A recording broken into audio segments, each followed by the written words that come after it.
That's my custom cruisers. Okay, it's about fucking 11:15, I think, so it's stupid. I've been doing this bloody job all day. Anyway, we've got the spacer made. That's going to go on there. This is the offset for the pulley. Otherwise, the belt will hit the wheel. Okay, and then that's going to go on there. And if you have a look, God, this thing weighs a ton. Can you see the gap? Okay, this allows the belt to miss the tyre. Okay, so as close as you can get it pretty well without it actually hitting. So that is a job done. The guy's going to France, I believe. No, he's not. He's going to Chelsea or somewhere in the UK.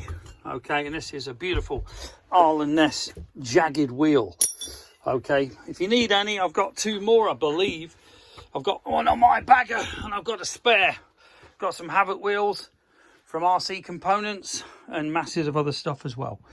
But this is now ready to be Loctited on and torqued up. Before, it had some spacers like that which weren't ideal, and on the other wheel the hub actually came unbolted.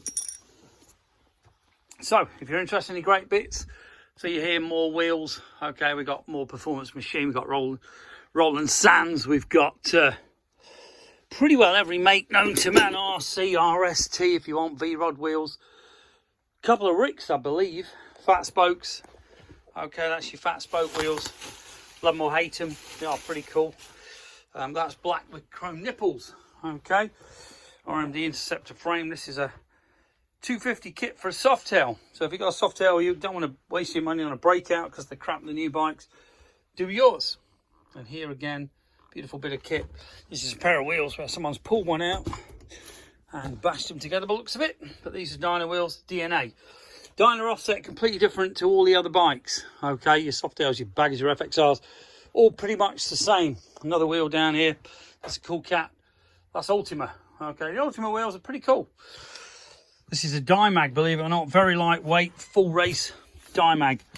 Okay, very old, but very beautiful wheels. That's going on a super duper FXR, which has been built with this RMD Interceptor frame, made in the UK by John Williamson. These frames are the bollocks, they really are. Been after one for years. A tailpiece, it's handmade by Parker Fabs. The tank, the same.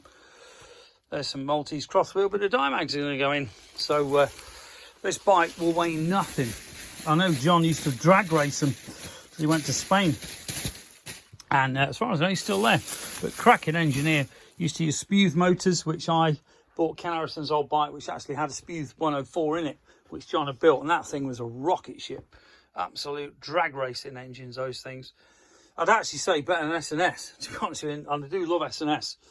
But if you're interested in great bits, it is a mess because it's during the week, and you know, you got all your top ignitions, your Excels, your Twin Techs, all this sort of gear. We do all the VFI stuff if you must have injection, or if you want proper injection, buy an S&S VFI system. We do that. We've got an S&S motor. It's a 111 with that included. The harness a lot. So if you've got to build a bike from scratch, you can literally put a full auto tuning, better than Thundermax system on your bike. No carburetor messing around with jets. The thing will tune all the time. You go to the Alps, go down sea level, you know, it'll be perfect. And having ridden a bike with that, I was obsessed with carbs. It is the bollocks. It really is. Once you've tried that VFI S&S system, you won't go back, believe me. Bagger racing, people use it, everything.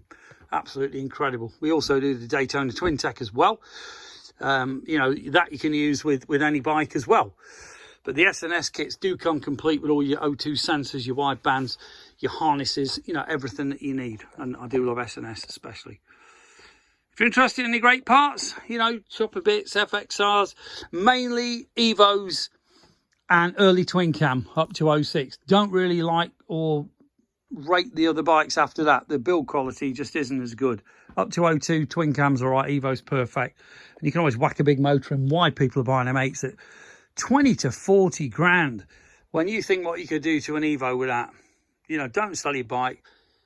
Keep your bike and make it real. Absolutely incredible bike. Far cooler. No stupid electronic fucking limp mode garbage on it. If you're interested in all this kind of gear, give us a call. 01773835666. The website's a load of crap. I do apologise. Paid 3 people up to now. It's still wank. Give me an email, sales@customcruisers.com. Don't WhatsApp me, messenger me. whatever else there is. I'll be honest with you, I get that many of them, you don't know what's porn and what's an actual inquiry. Mates winding you up, you know. So